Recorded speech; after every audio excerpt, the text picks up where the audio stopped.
Hello, ladies and gentlemen. This is Mr. Kimball again. I wanted to be very specific with the points for the English 1 honors. Sorry, I'm wiggling a little bit in my chair. So let me make sure you understand. Week 1, I am able to go back and add points for week 1. So students, as you complete additional work, so if some of you did not do all the no red ink, or if you are a little bit behind on the reading responses, do that work and I will add points. Okay, so please understand there's no absolute deadlines until the end of the quarter.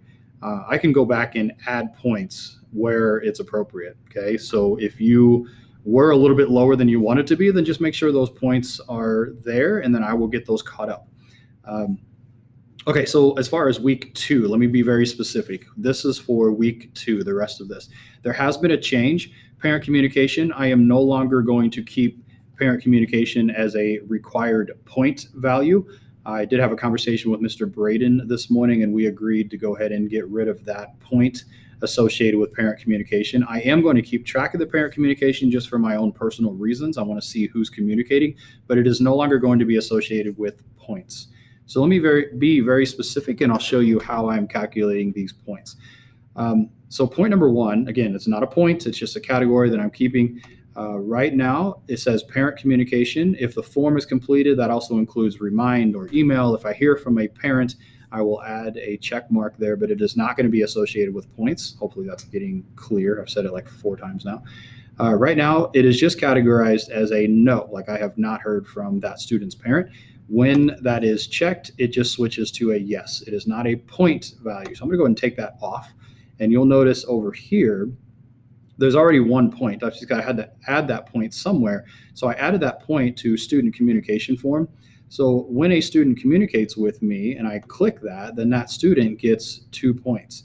Right now, its default setting is 1 point. So everybody's getting a free point just for being in my class. When you communicate with me, you get that second point. I went ahead and added 2 more free points for this week. And then there's points for no red ink practice work. Again, there's not a quiz for this week because you're building into that bigger quiz that's going to happen later. For some of you, you've already received those points. You did that last week or even the week before.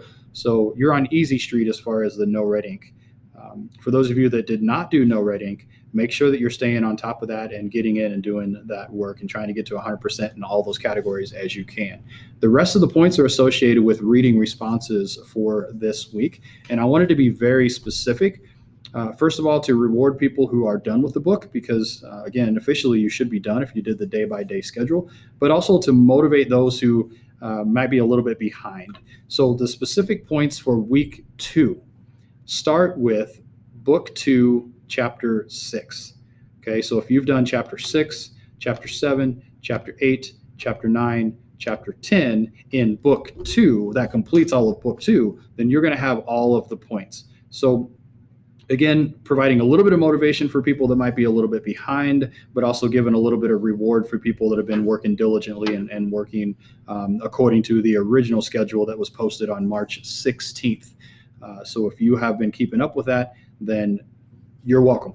You get some free points. You get a little bit of a relax week as a reward for staying on top of your work. For those of you that are a little bit behind, these are the chapters that I'm associating this week's points with. It's going to change a little bit next week because I'm going to start adding the booklet. You know, the reader's guide booklet is going to be associated with week 3 and 4. I want to make sure that you get those completed, and I'll talk about those at another time. So again, I will always go back and add points where those points are necessary. For week 2, the reading responses are very specific that I'm looking for. Okay. All right. If you have any questions, make sure you either send me an email, send me a remind message. And students, if you have specific questions about the novel, you know there is that question document inside of Google Classroom. You can use that question document and ask questions there, and I will answer specific questions about the novel inside of that document. All right, guys, let's have a fantastic week. I will talk to you later.